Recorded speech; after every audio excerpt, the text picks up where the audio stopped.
Welcome, everyone. This is my friend Gareth Boyd. Many of you guys probably already know him and his work.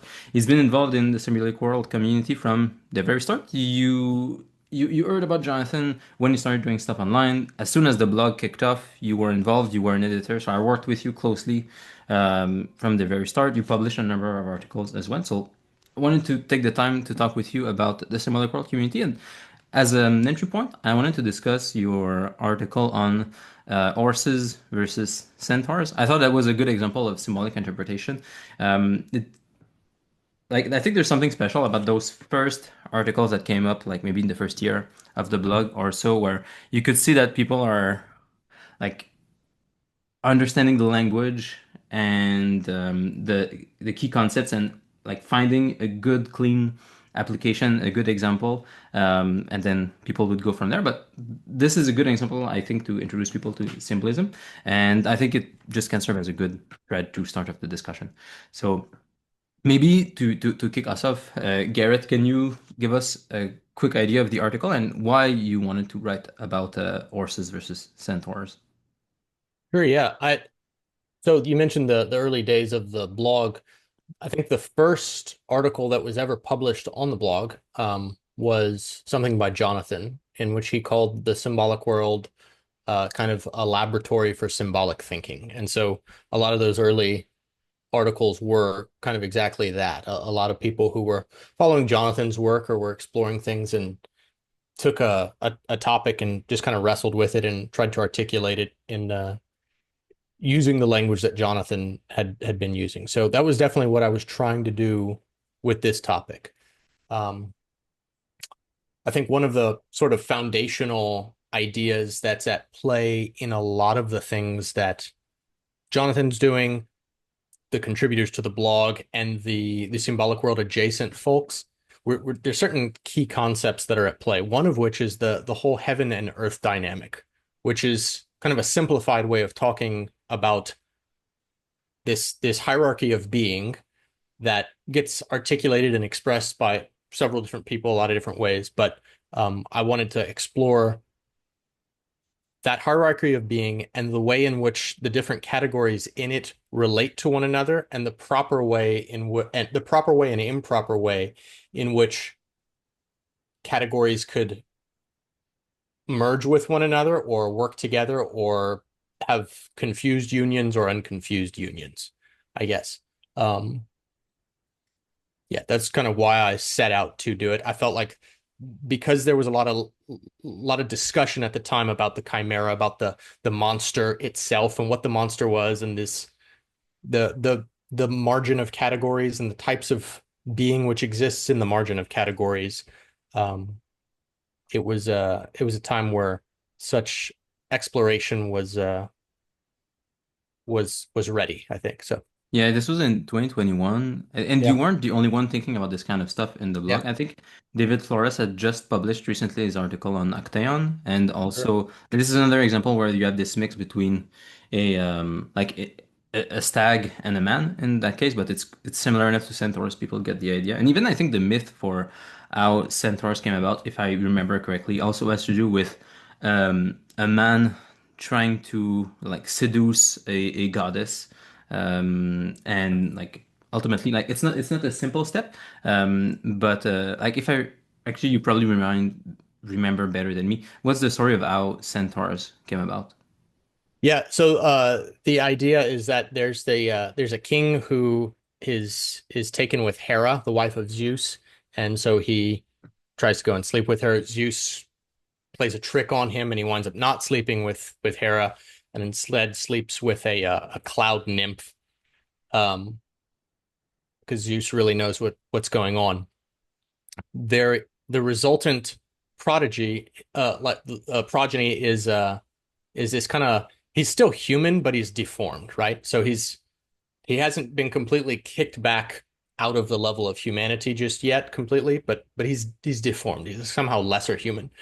He winds up going and sleeping with a mare, and the resultant offspring is the race of the centaurs. So um, yeah, the immediate result of this, we'll say, improper union of humanity and divinity results in something which is in the direction of the monstrous, but isn't entirely monstrous just yet. But the second generation obviously produces the union, the confused union of man and horse. Yeah. But this is akin to, and in the article, I actually mentioned David's article on Actaeon. The same pattern is at play in Actaeon as well, right? So you have man coming from below. He's a hunter. He sees the goddess. She's in water. So and this kind of gets into the waters above and the waters below that separate the categories. Um, he kind of he leers at the goddess, and she splashes water on him, and he's cast out of the category of men and becomes beastified in a way and winds up being destroyed as a result. So he's no longer kept in the merely in the realm of men, but is ejected further lower down this hierarchy of being. Yeah, it's interesting to have both stories because in the Actaeon story, it's very condensed, like what happens between Actaeon and Diana. Like it's in one person and one goddess, and you see everything happen. Whereas for the centaurs, there are more layers involved. So, Yes. like the king is taken with a goddess, ends up sleeping with a cloud, so still something in the heavens, but like Mhm. not quite the goddess. And then he ends up getting kicked down, but like not immediately to the centaur level. It happens through like two levels of progeny. So, definitely the same pattern. And then in contrast, you talk about the horse, where you it's very interesting because there the lower the horse is taken up into the higher, but they don't lose their multiplicity. Like none of Yeah. them becomes confused, and they both become like more than they would be otherwise. The horses become humanified, and humans acquire more power with horses. So it's a really neat example of how like what can seem like the same structure symbolically. If you look at it more deeply, you'll notice like the important differences. Yeah, and I think one of the big things I wanted to explore was the rules of propriety which govern how the categories interact with one another. How does man, who's a kind of he exists in Middle Earth, how does he relate to the creatures both below him and above him? Um, and the way that the horse in particular, and I use Alexander Bucephalus and King Theoden in Lord of the Rings as examples of people who tamed a horse and who, by their taming of the horse and by the horse's will itself bending and making itself subservient to the will of the higher being, both are able to accomplish so much more in the world than they would have otherwise. And it's a kind of theosis thing. It's a union between that which is above and that which is below, where that which is below bends its will, as it were, and that will acts with synergy for the greater will of the divine, and both act out, act as the same body for the same being in a way.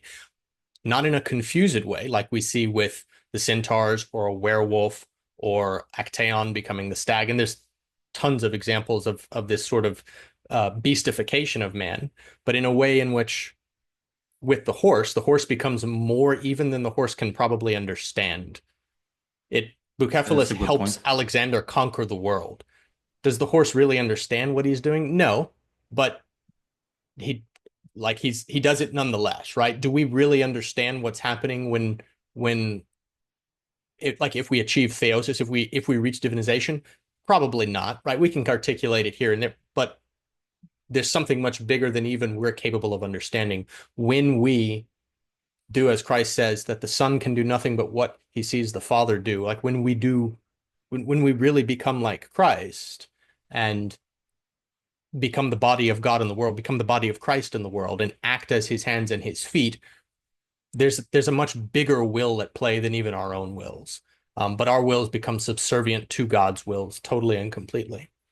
Yeah, it's interesting too that in the story of Alexander taming his horse, like So there's this union of Alexander and the horse that happens, and it's a wild horse. Like no one has broken it Hmm. yet, and Alexander is able to do it super quickly, and the horse is very powerful and so on. And like as soon as this union happens within Alexander and his horse, like his father weeps. So like his father was above in the hierarchy, and he knows that like Alexander is gonna succeed him.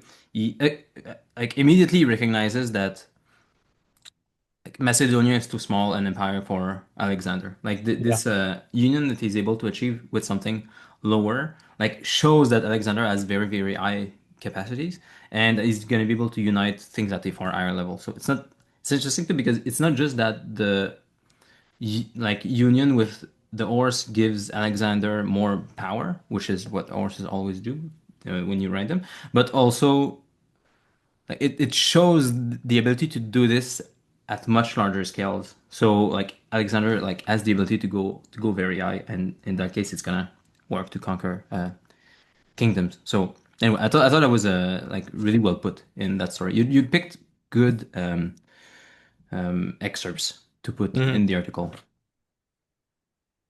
Yeah, it was a very fun article to write. And I felt those examples really exemplified the principle, the concept, the pattern that I was talking about, and that a lot of people were talking about. You know, David was talking about it in his Actaeon article as well. Um, there's I don't know, and I think it's an important pattern to be able to see, especially if you're going to engage in symbolic thinking. This is an important pattern to be aware of, that we can move up and we can move down. There's a proper way to move down, and there's a proper way to move up. And like we see the same pattern at play in the Enochic story of the angels descending down into the daughters of men, right? Hmm.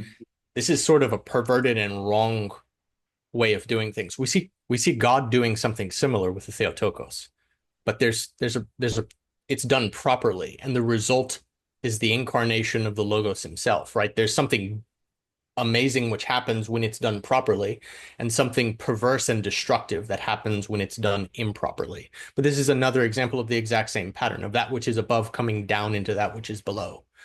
Bestiality is something that happens in the world, unfortunately. And I think most normal, healthy humans recognize that there's something inherently wrong about humans having sex with animals, right? Nothing good comes of this, right? Hmm.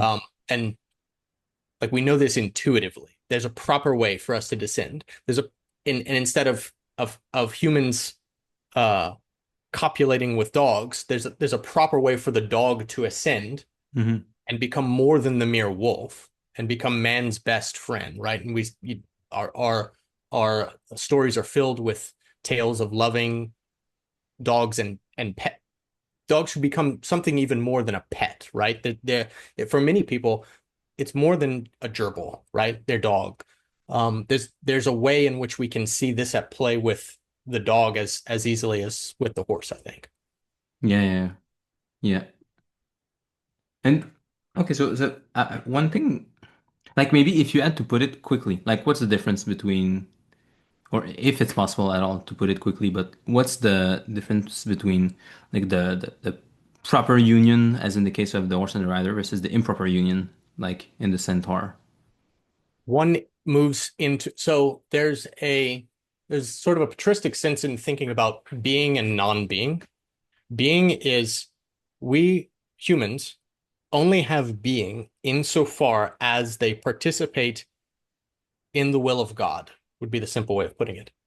Um, when humans sin or live in sin or continue to go their own way, they participate in non-being. So this is to if you can imagine the mountain of God. Jonathan has that kind of Hmm. image of everything of the mountain surrounded by. So if you can imagine the monsters and the chaos, to sin, to err is to act in a way which brings ourselves and our world into that not further into that realm of chaos. To Hmm. do what God wants us to do moves us further into the realm of meaning.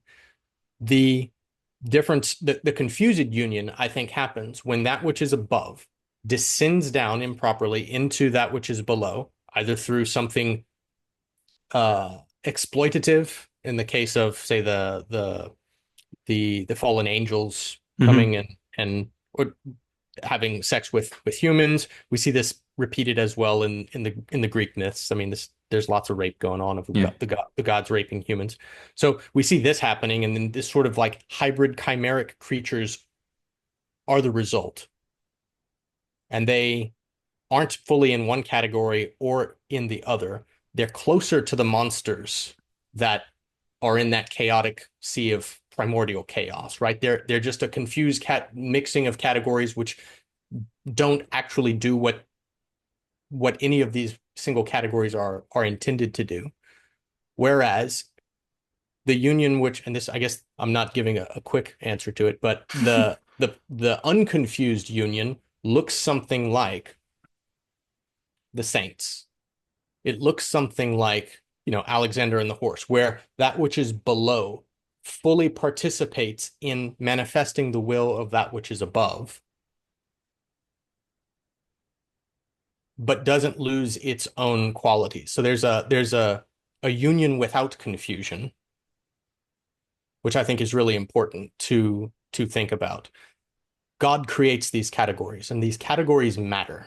They're not meaningless and they're not arbitrary. He creates these categories, and everything in creation has a proper place. And part of its proper place has to do not just with where it is, but in how it relates to that which is above and that which is below. God creates the cosmos in a this we'll say this ladder, this hierarchy of being. Everything is aligned with a proper place for each category. Because of the fall or the falls, the categories become misaligned. And I think part of what God is trying to do with the incarnation and with his whole sort of plan of the redemption of the cosmos is bringing it all back into alignment. Um, Paul writes in Romans that all of creation was subjected to futility and fell not because of itself, but because of him who was given dominion over it. And all creation groans and travails, awaiting the revealing of the sons of men. God gives man dominion over the earth. And when man falls, all of creation falls with him. The whole thing slips down. Jack and Jill fall down the hill and his crown breaks, right? St. Maximus talks about the natural will that we have. That natural will is that which is drawn to God. And if we follow that natural will, then we act out the will of God in the world. But we're beset and our gaze is downcast. St. Athanasius talks about raising the gaze back up to God. And we can move further back up that hill and everything comes with us, and all of the misaligned categories which fell with us fall back into their proper place as we move further up that mountain, I think. Hmm. So I guess what I'm hearing is, so like at the human level, what we can see is that we have to, like, in full conscience, give like our will to participate in something that's higher. And like if we do this, we will participate in something that's higher, but we will still be ourselves.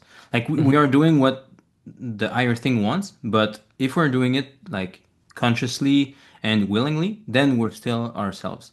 So we can be many and one at the same time. We can be one with what is above us, but we also remain distinct from what is above us. And I think that's what I'm also seeing in the case of the horse and the rider. So the horse is happy to be ridden by his master. Or also you can think of a dog. A dog like is happy to have a master that's gonna like give him structure and so on.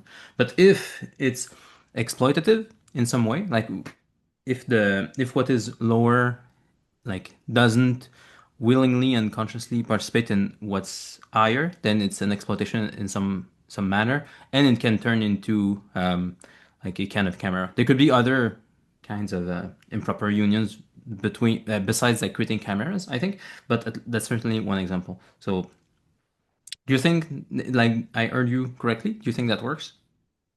I think so. Yeah. Yeah. There's a quote from C.S. Lewis. where he talks about salt, and you've read a lot of Lewis, so you may be familiar with it. Um, he talks about how anyone who thinks that who had never had salt would think that anything with so strong a flavor would destroy the taste of any food that you added it to. But we've experienced salt and we know that this isn't the case, and that if you add the right amount of salt to food, instead of destroying the flavor of everything, it can bring out flavors which weren't even discernible otherwise. And there's something about when that which is lower properly participates in the embodying of that which is higher. Like, this is what we were created to do. And that synergy of will is the proper way of being, I think. Hmm. And not, I'd like to bring in symbolism itself. I think you're an interesting person to talk to about this because, as I mentioned in the introduction, you've been involved in the symbolic world community from the start. So, do you see symbolism itself, as a a kind of I don't know, do you see it more like the horse or do you see it more like the rider? A kind of not a kind of knowledge or a kind of tool or So, do I see symbolism as the horse or the rider? yeah, yeah. Like, do you feel like it's something that you have to control and use, or do you feel like it's something that like you understand and that frames what you're doing, or both? I think it can be both. I think there's lots of people, and the church has saints that on my in Hmm. my living room I have an icon of Saint Nicholas Planos, who was an illiterate monk, right? He didn't couldn't read, couldn't write, but because of the way he lived his life, he's recognized as being a saint. And the church is filled with people like this, people who don't always have some grand intellectual or even necessarily a seemingly they're not they're not known for the way they articulated grand theological or symbological ideas, right? They're known for how they lived their life, Hmm. however simply.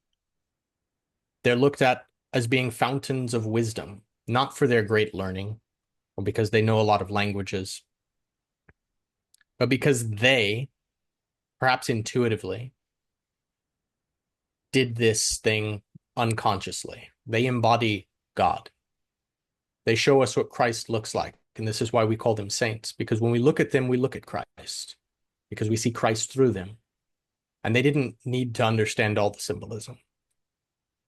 I think for a lot of other people, it can be very, very helpful to see these patterns. This is part of why I think Jonathan's work has been as popular as it has been, and why the symbolic world has had the effect, certainly in the West, that it has.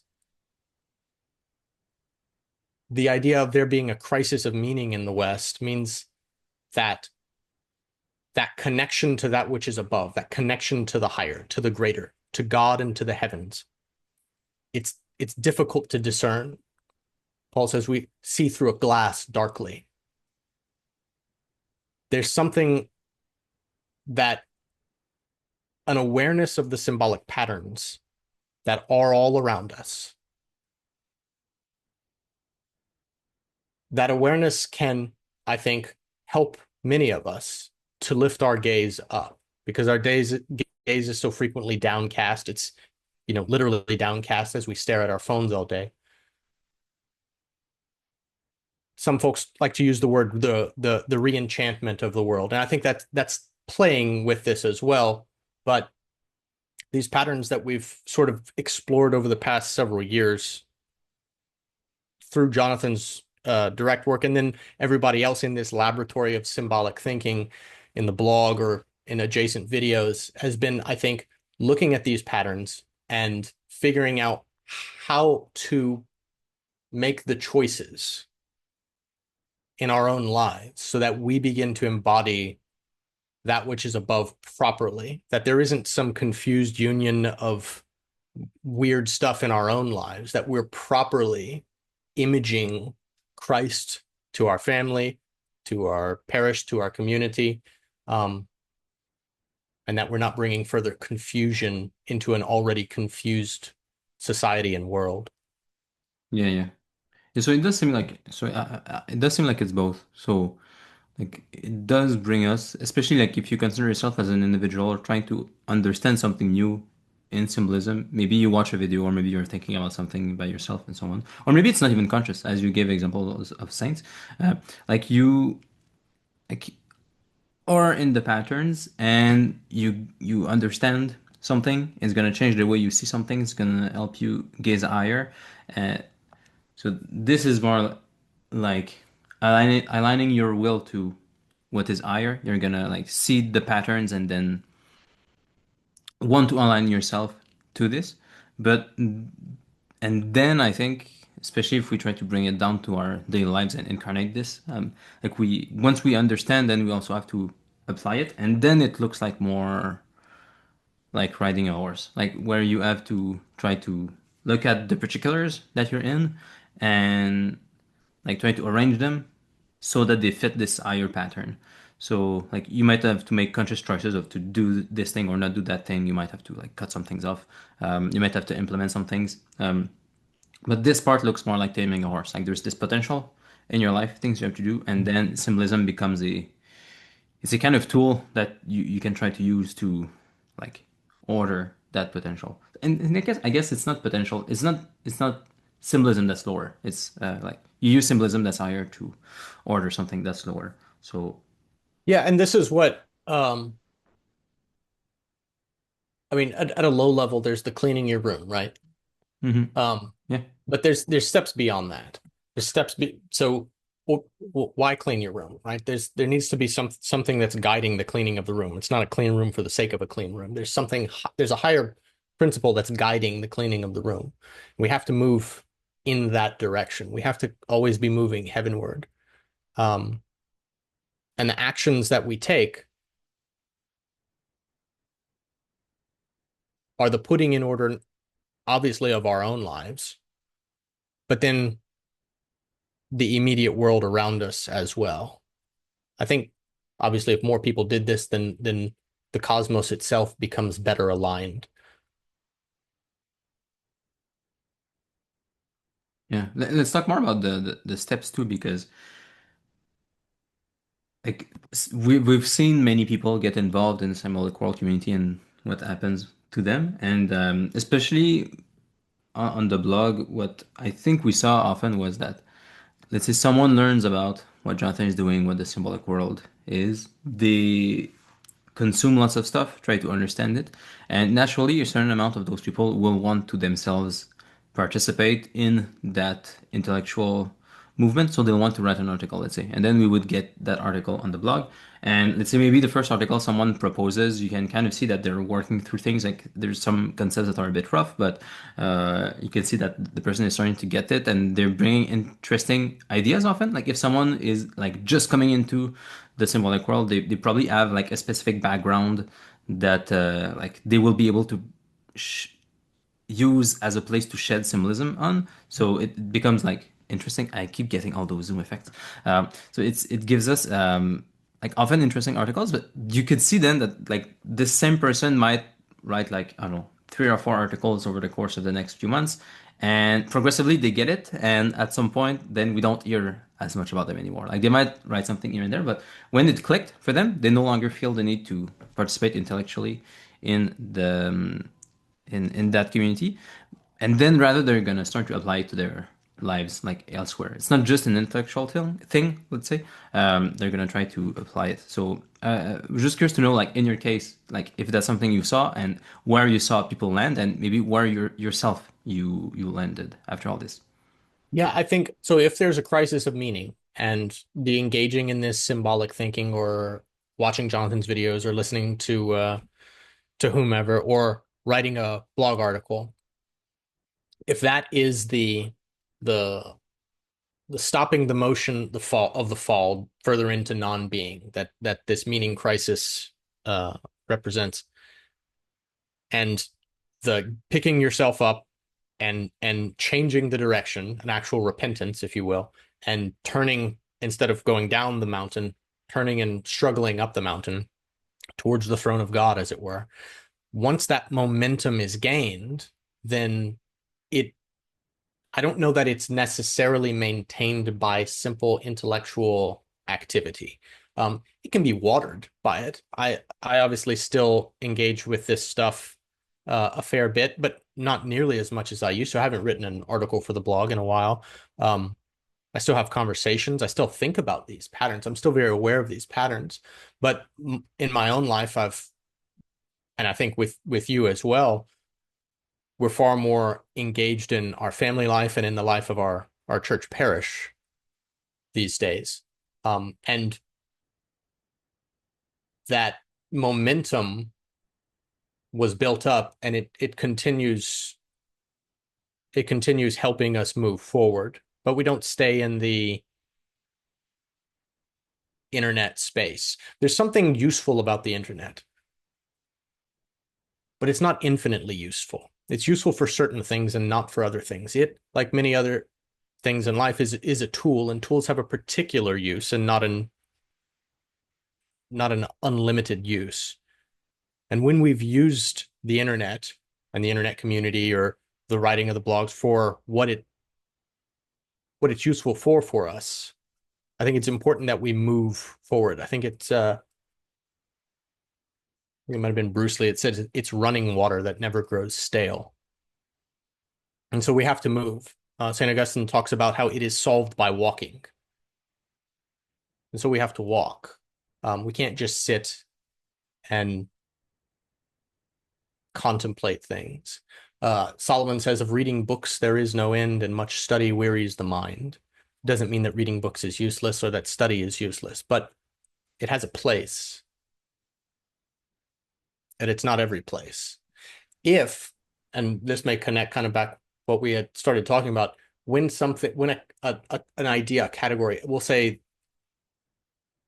the intellectual pursuit of discussing symbolism, we'll say that when that takes every place in our life where we can't have a conversation with people without doing it, there's a confused and monstrous union which has occurred, and that's not healthy. Like, this is when we start looking crazy, and it's easy to fall into that, but there's a proper way to do all of this. Yeah. That's a good point. I mean, we did see some people who like went a bit off the rails with Sure. symbolism. I think mainly during COVID because like so much of the symbolism around us Mm, was bad that it was easy for people to get into loops where like yeah. if you focus too much on negative symbolism, that's all you see. So like of course like things are gonna get worse around you, and then you're gonna see more bad symbolism and so on. So I did see some people get into negative loops, and it did seem related to I think it is directly related to the fact of like trying to use the same pattern, let's say having a relation with a certain cloud with a certain like a certain kind of pattern Mm, and only seeing that, and then this like casts you down into a deformed kind of yeah. human.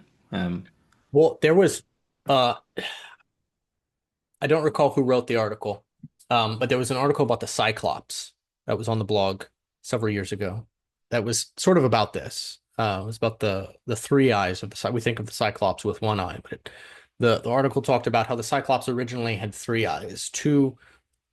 With two eyes it gazed down, and with one eye it looked up, right? So the Cyclops was this sort of creature that represented the middle space between heaven and earth, and he looked at both. And I don't recall the myth, but there was the two lower earthly eyes of the Cyclops were blinded at some point. And so the Cyclops is perceived as this bumbling fool in the earthly realms because his head is always in the cloud. His eyes is always gazing up, and he stumbles over things because he's not looking down. And I butchered the article, but it was a really good article, and I don't know, it um the writer did a very good job talking about that. Yeah, that's a good point. I The Bible, remember the that Bible talks article. about us being in the world, but not of the world. And a lot of times we focus on that not of the world part, but the in the world is not less of a part. We are in the world. We may not be of the world, but we are still in the world. And so we still have to work and make a paycheck to feed our family. Yeah. Yeah, it is impressive how let's say Jonathan can like have these very high insights and still be like grounded with his family and so on. Um, and especially like I think like I'm not yet at this level where like I can see as many things in my regular life symbolically. Like I think for most of my life I probably operate like most people like fairly materialistically, and like in some areas I see things more symbolically. And like I think if I try to unite all of my life too quickly with Mhm. symbolism, like I would run into that cyclop issue, I Yeah. think. um yeah, it's probably just normal that it takes time. It all happens in good time. When fruit is ripe, it falls. Before then, it is sour. And so there's a proper time to take hold of the fruit. Um, but as I think as my own life progresses from, 2017, 2018, when I guess there was a lot of this got set in a more overt motion, a more overt direction. Um, for me personally, when I look back then to now, I see the emergence of fruit, good fruit, and some of it has become right. Not all of it, though. There is a there's a long way to go, and I I would say I frequently see symbolic patterns in certain areas of my life. In other areas of my life, very materialistically oriented, like most people probably, uh, consumed with the affairs of this world. But figuring out how to properly integrate all of this is sort of that's our quest, isn't it?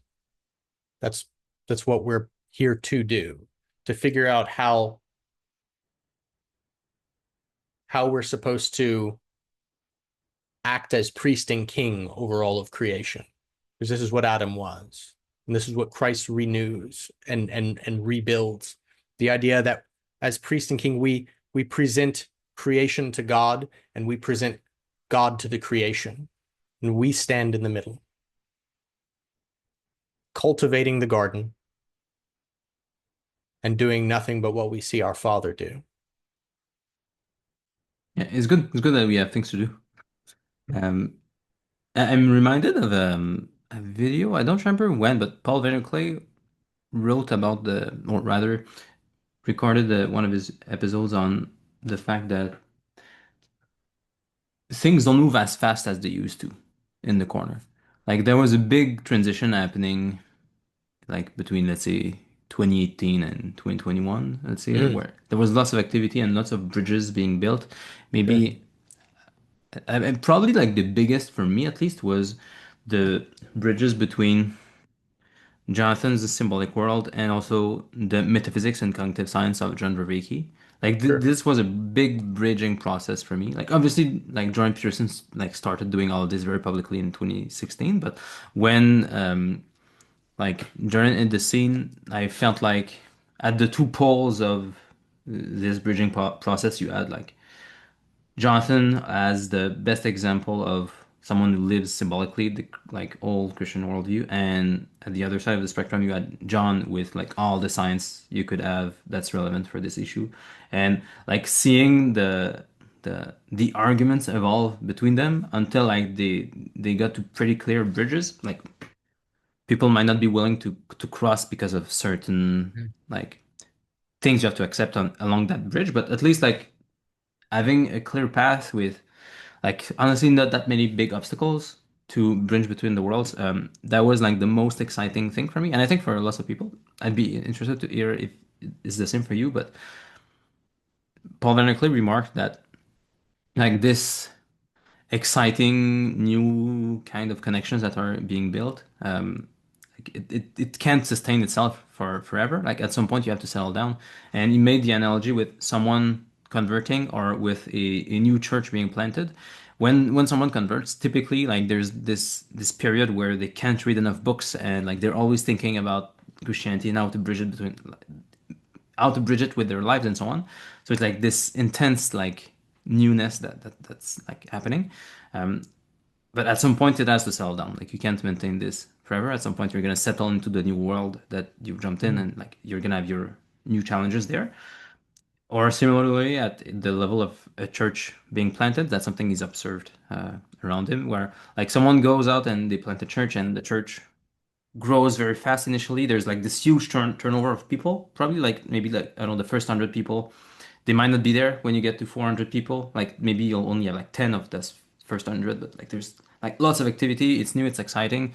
But at some point, it reaches a kind of stable place, and because it can't sustain itself like at this like crazy rate that it had at the beginning.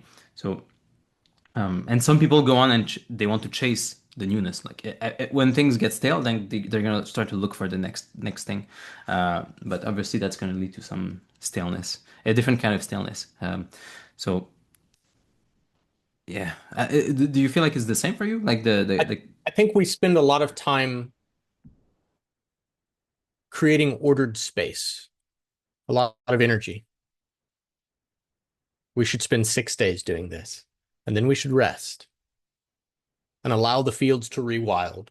Right? This is the Sabbath principle. Mathieu talks about this in his book, but like this is the idea that we, if you try to infinitely build out ordered space in your life and the world around you, everything is under so much tension that their cracks will develop. Like it's too much tension, it's too hard, it's too brittle. We have to rest and allow the system itself to rest, allow the system to settle, allow the fields to be rewilded, and then go in for the eighth day, the day of the new heaven and the new earth. There's a like this is the way God creates the cosmos, right? We can't do better than that. So there's a pattern there as well that I think can be applied to even our own lives. In the we're cleaning our room in the beginning, and we're gathering, we're reading the books, we're studying, we're trying to figure out how to understand and how to deliberately connect things, and that's important and that plays a role. And then we need to let it happen. And when you let the fields rewild, weeds do crop up. Like it's not pristine, but it's necessary so that the eighth day we can start again. And this cosmos itself, all of creation is slowly and iteratively reordered as we participate in the reordering that Christ initiates through the incarnation.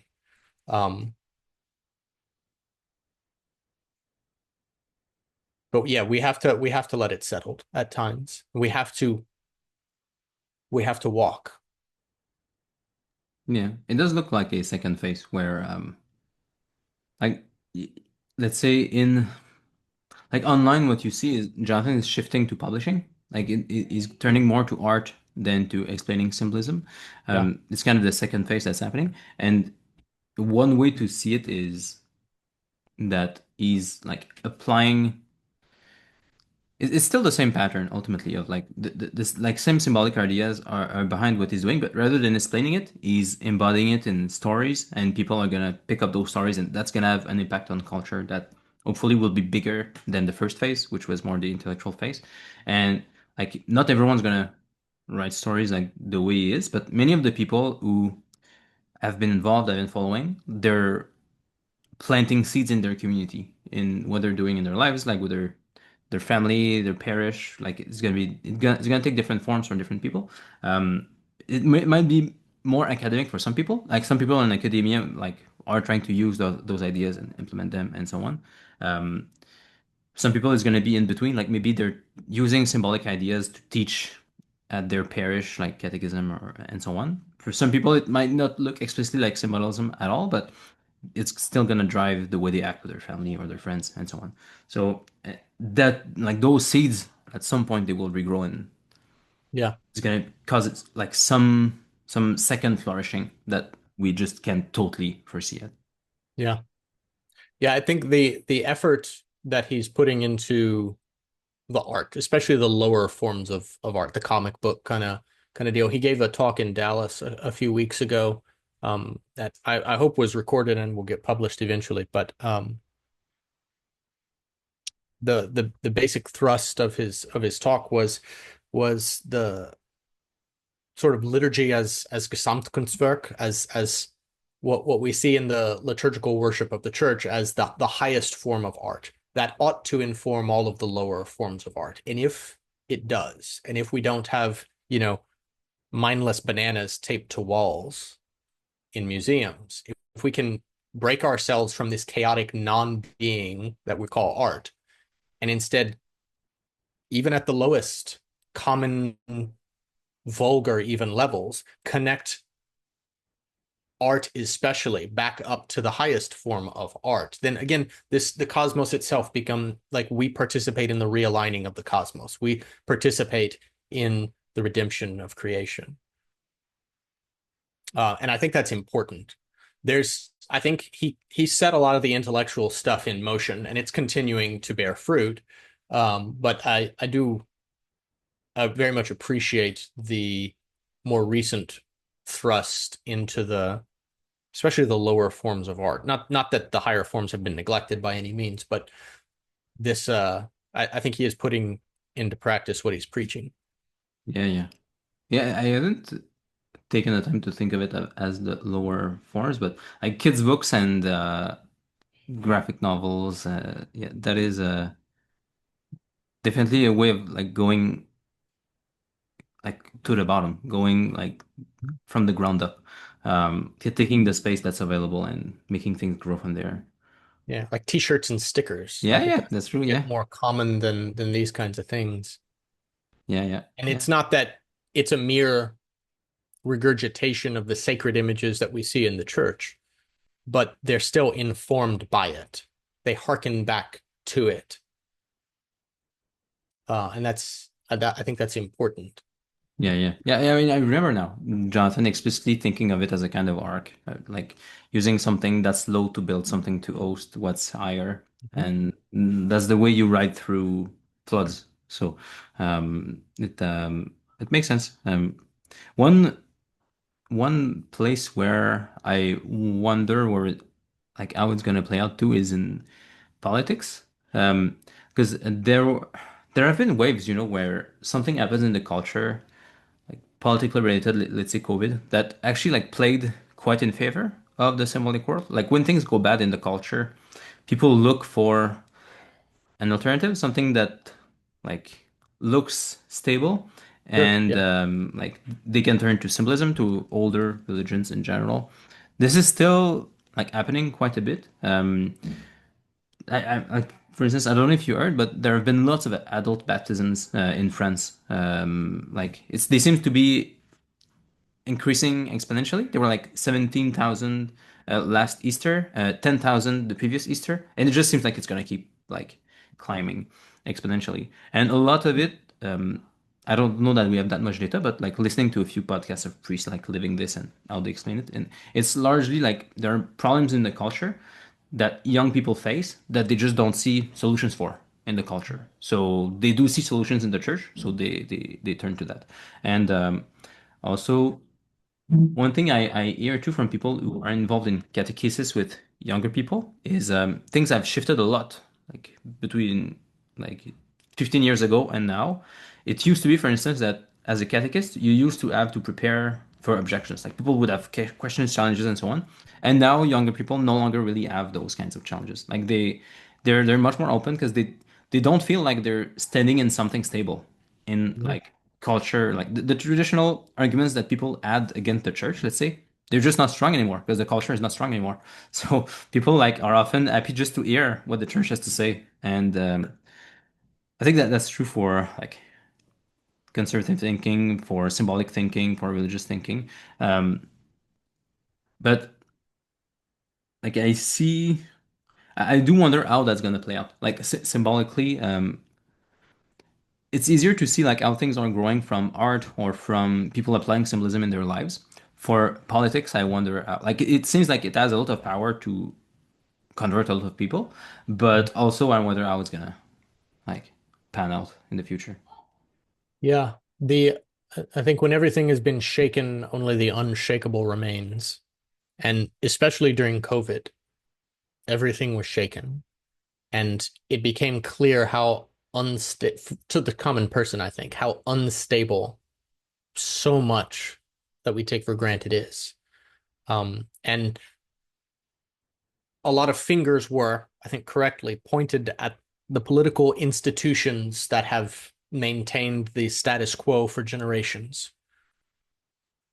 The stories that have been told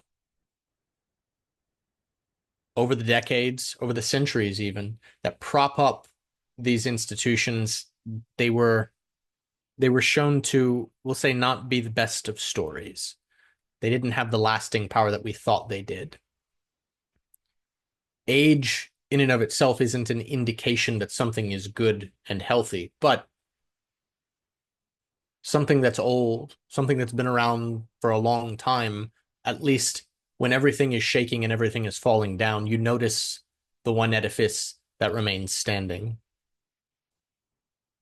And I think, especially in the West, that was the church. Uh, Lesser so the low church Protestant varieties, and more the older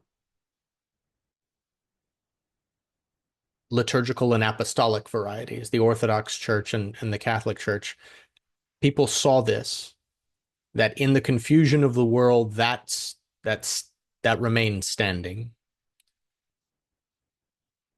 However imperfect it may be manifested at various places and in various times and by various people, that remains standing.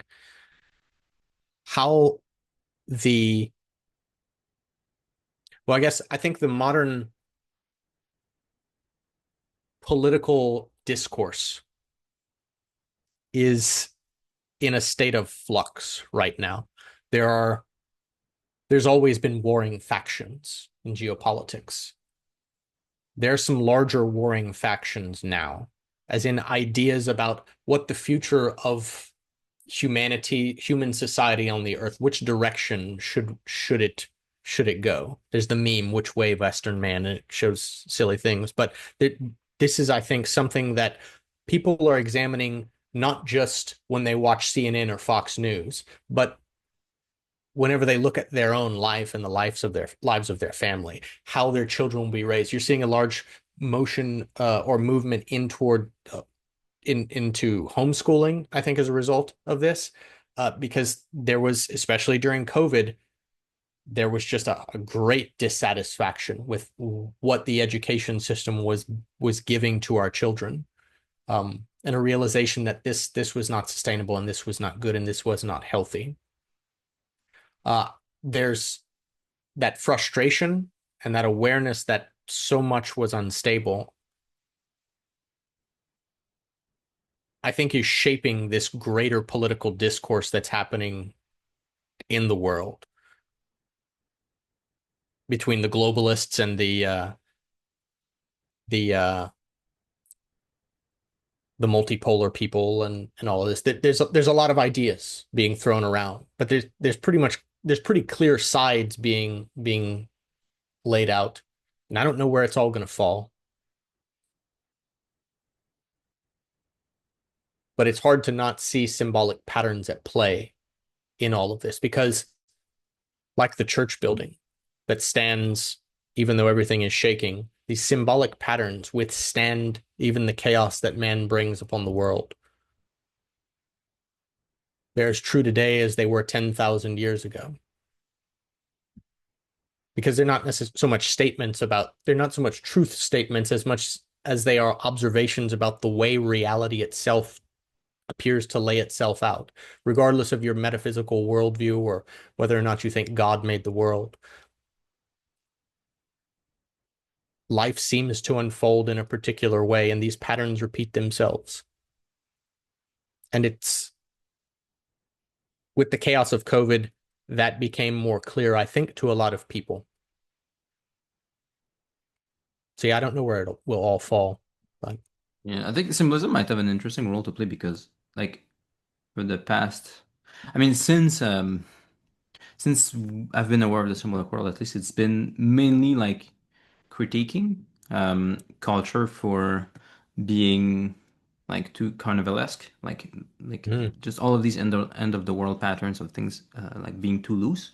But I could easily see that things shift in the other direction, where like things go like so right, that then symbolism is gonna have the role more of a like having to be the fool of pointing out the like the need for a bit more air and looseness in the Yeah. system.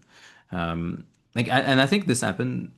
The fact that you brought COVID again into your what you said is I think an interesting microcosm because I've heard like this wasn't as much the case in the particular parish I'm at because I think it's more like there are some ways in which it's very open, but I've heard from more trad communities and also from some Orthodox friends that like things became very political. Like they might have so many converts or catechumens coming over for political reasons that Mhm. like some of the discussions would be like entirely political and almost no religion Yeah. inside of it. And this can be a real challenge, like pastorally, like if you have lots of people coming into the church who are all super conservative and who like have a hard time like making the bridge to authentic religion, that is a challenge. Like, what do you do? And it's going to be interesting because like symbolism hasn't been addressing directly those. At least I think. I mean, actually that I mean let me rephrase this because I think you do have everything you need in symbolism to address this, but it's not so much the people we've been talking to for like the past 10 years. It's been more like the need for hierarchy, let's say, that we've been Mhm. emphasizing. So the way we are make arguments, let's say, I could easily see it shifting in the next 10, 20 years. It's hard to say like when things might go too far, but Yeah. I could see this. Yeah. It's not too difficult to imagine. Like part of the Jonathan just did that video on the death of the World War II story. Yeah. Um, and part of that World War II story is the idea of, to put it in political terms, what it looks like when the right politically goes too far. And that's in many ways been was the focus after that. But we know we don't want to be Nazis, we don't want to be Hitler and all of this. And one of the things Jordan Peterson used to ask was, okay, we know what it looks like when the right goes too far. What does it look like when the left goes too far? And we tend to conceptualize all of the political goings on in the world as being on the right side or the left side. And this is I think, an imperfect way of thinking about it. Because those converts that come into the church being ultra conservative and being mad about various left leaning tendencies in the society, they come into the church and they expect that the church is on their side a lot of times. In the Old Testament, Joshua and the Israelites are gearing up for battle, and there is a stranger in the camp. And so Joshua addresses the stranger in the camp and says, whose side are you on? Are you on our side or are you on their side? And the stranger answered, I am on neither side, but I am here as captain of the armies of heaven. And so he was addressing an angel. The angel was not there to be on their side or the other side. Um, God is not on our side. But if we're, especially those converts who are coming into the church for frustration with political things, why someone comes into the church, I, I'm happy for anyone to come into the church, but they should be changed by the coming, and the church should not change because they came. So those sort of rudimentary, simplistic ideas that they want to fit everything into, that shouldn't be where they end. And hopefully the parish and the community is able to cultivate them and prune where there needs to be pruning. I'm just rambling right now. No, it's good. I mean, I should talk to people who were involved like pastorally into that kind of challenge. I know a guy in particular who was like in the army here in Canada, and with a few guys in the army, they were actually like neo-Nazis, Mm-hmm. and they had the plan of infiltrating a trad Catholic parish to try to like gets a like converts some people to neo-Nazism pretty much from there. This is in And Canada? yeah, in Canada. This doesn't But sound very Canadian, but okay. but the opposite happened. Like Okay. they all got baptized and like Oh, stopped being neo-Nazis. So yeah. I thought that was a good story. Yeah, But no, that's fantastic. That's what I think it should look like. yeah. That's what it should look like. I And and should go and ahead. the same thing for those coming from like, we talk about the right now it tends to be the far right leaning people who are coming into the church, and the Orthodox Church is seeing lots of this as well. Um, but we should see them be changed in the same way. If we see a lot of far leaning left people coming in with their ideas, they should also change. The church should change the people. Um, that's the story I think we want to hear. Yeah, I should just talk to some people who were involved into these kinds of very practical pastoral challenges to see our rhetoric. I'm sure there's some insights we could gain also for like let's say the more intellectual work going on in the symbolic world. Yeah. I'll have to keep digging. So I know a couple years ago, so you were the chief editor for the blog. You were doing a lot of stuff, um, and you kind of took a step back. You still do the French language podcast. You had your book come out. You haven't completely stepped out of the discussion, but you definitely took a step back to focus on your family and on your parish, your participation in your church parish.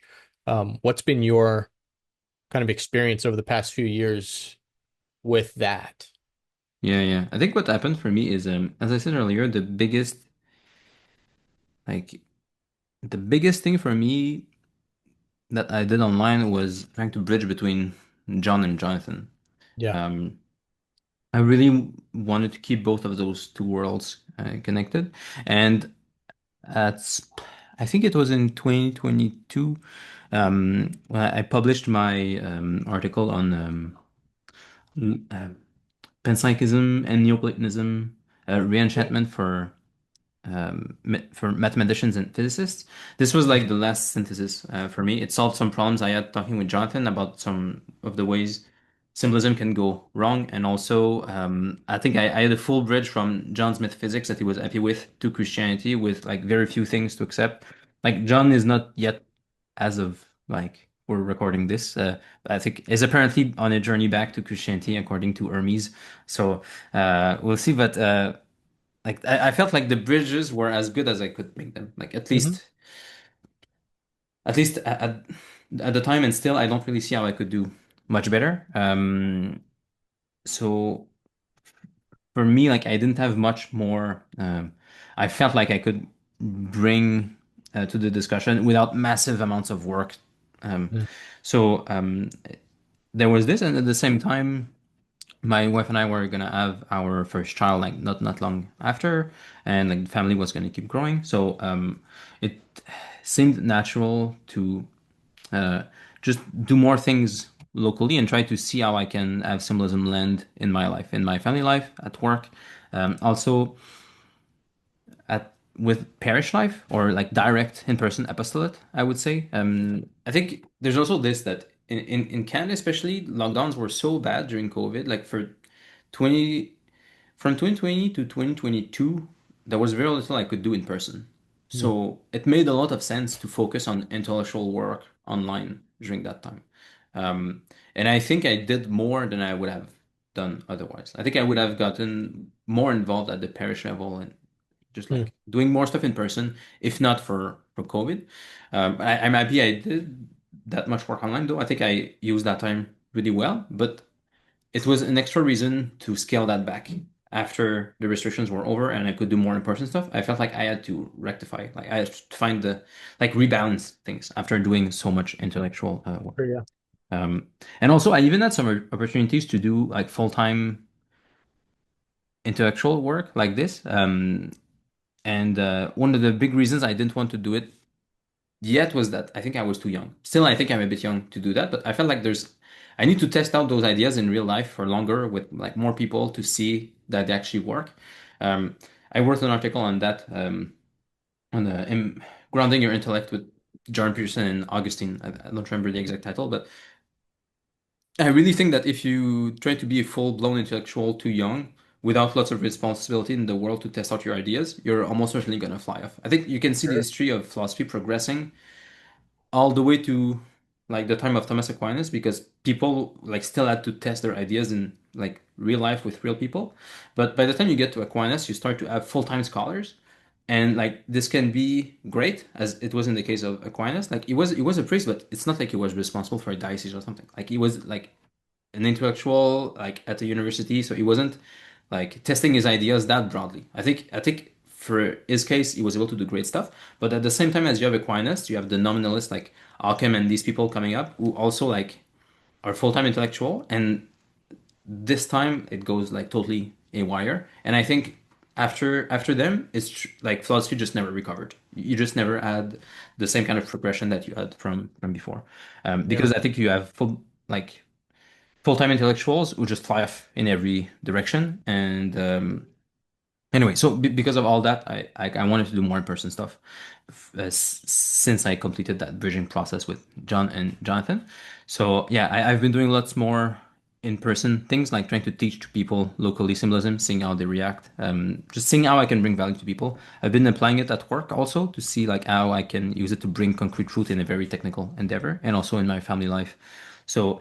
Um, and I do all maintain a like online contribution. I still contribute to the like what you said, the French podcast. Sometimes I still publish stuff. I mean, I haven't published stuff actually on the blog for a long time in French or in English. But I was involved doing the class last year too, and like I just restarted doing podcasts again. So I'm still a bit active in English. I'm more active in French, I would say. I always kept also doing contributing with a Catholic media company here in my city. I also like to do that because lots of people that I talk to, like at my parish or elsewhere in my city, like watch this, so I get more in-person feedback. So I feel like these days like seeing how symbolism can be grounded, like in my life and in the life of people around me. And I'm sure that it's preparing me for another like intellectual kind of arc that's going to start at some point.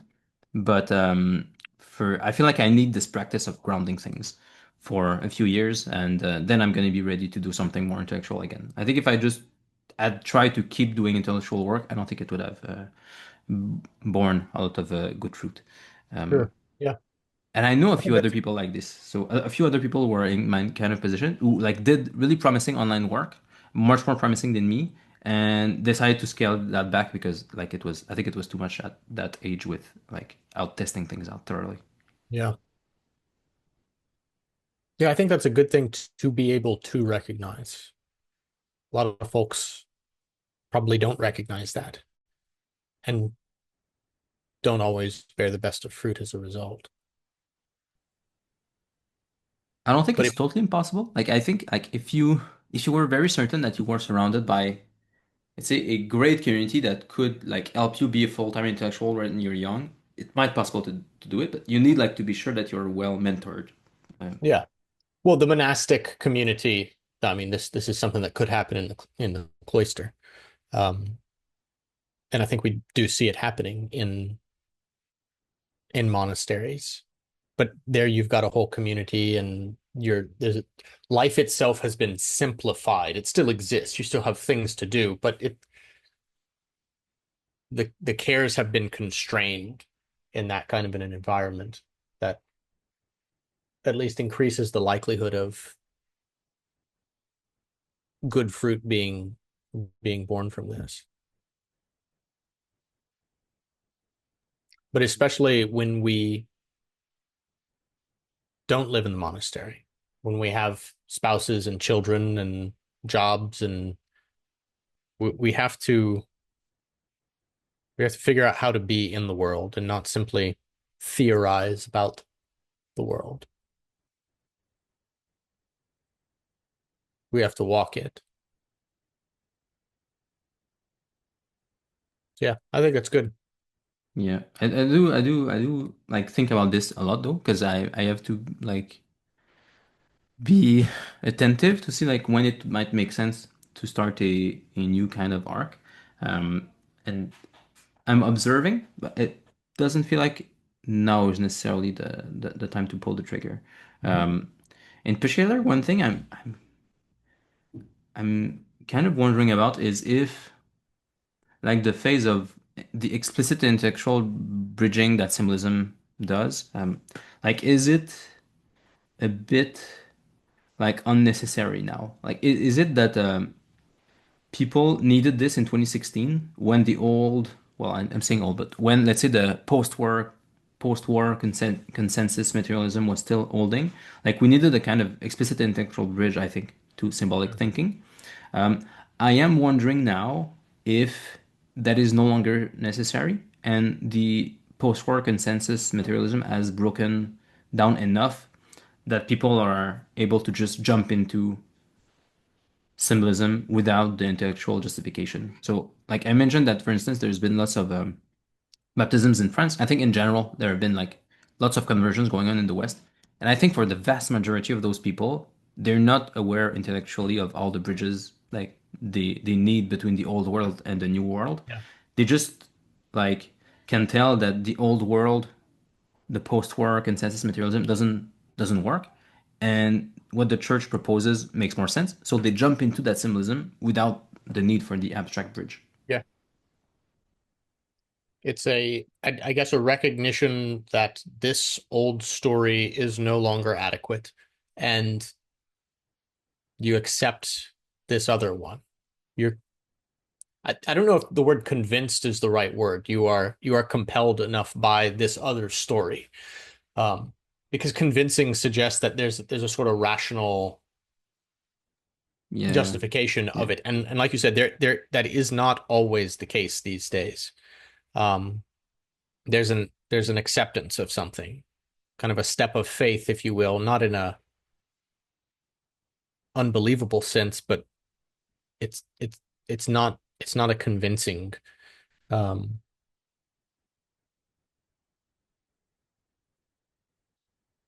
Christ says, "Let your light so shine before men that they will see your good deeds and praise your Father who is in heaven." There's there's not a there's not a convincing that is occurring, at least in that paradigm. Yeah. Yeah. And it's possible that different times require different, the problems of different times require different solutions.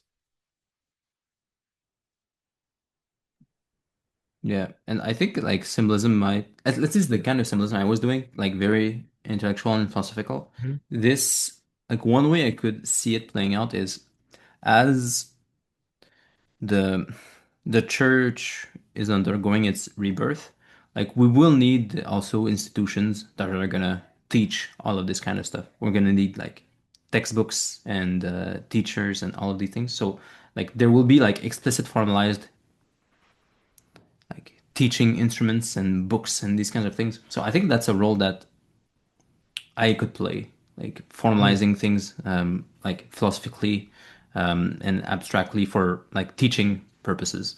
So I think that's the kind of thing that might make more sense in 10 or 20 years when the church has grown enough that like we need those kinds of structures. Um, but now that we're sort of in between, where like we had a big like shift of intellectual people converting around what Jonathan was doing or what Jordan was doing, and even like outside of what they were doing, but like classical apologetics. Like there was a wave of that Yeah. going on, and we might be past that wave, and now it's more of a popular thing. There will always be like people coming in from the more intellectual side, but I think like Mhm. there's probably a big stream of people coming from more intuitive reasons, and in that in between space, there might not be as big of a place for the abstract like kind of bridges that were very important 8 years ago. Because the people who need those bridges, they can just go back and watch the older material. Like people who are more intellectual, they can go and watch that. Yeah. But like at some point when there's enough of like a big massive movement, it's going to be worth having some books that can like go through things quicker than having to watch like dozens and dozens of videos and Right. like Yeah. yeah, we're gonna something more formal will be useful at some point. Yeah. It needs to be articulated. The reality of the thing needs to be articulated. Like we see this. even with the development in the way that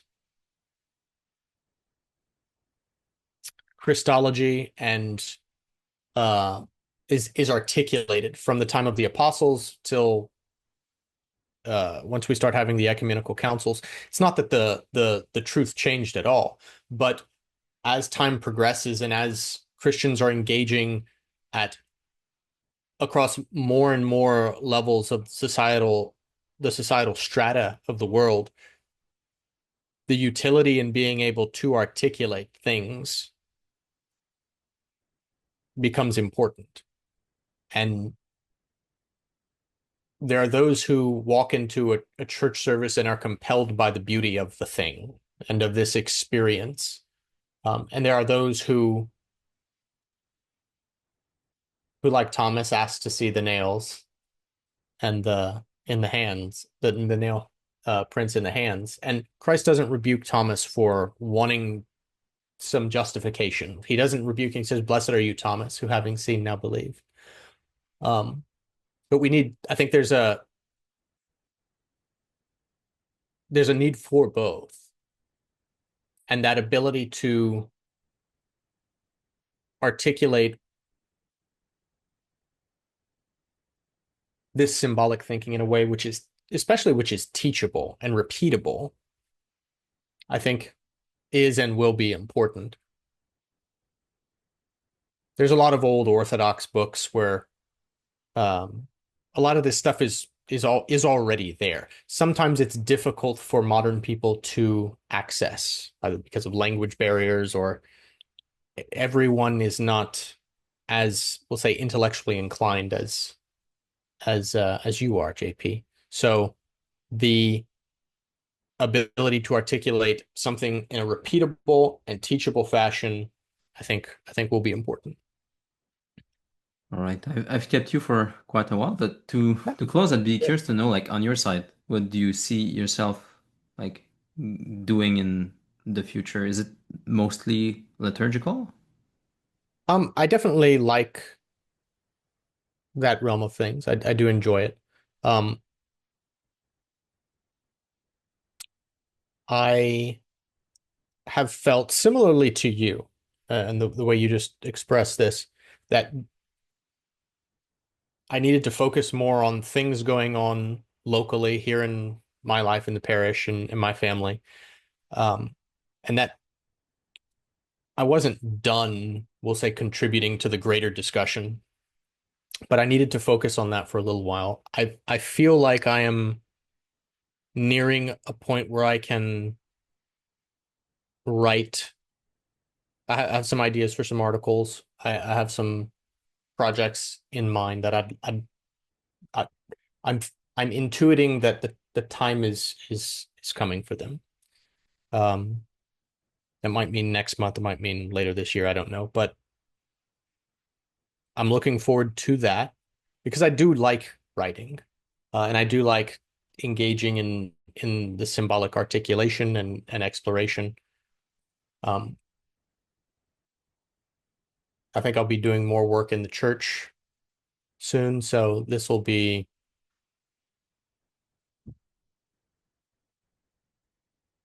yeah. There is a blossoming, I guess. The seed that was planted grows and eventually blossoms, and so I think there's a blossoming which is coming. How beautiful a flower will be, I don't know, but so I've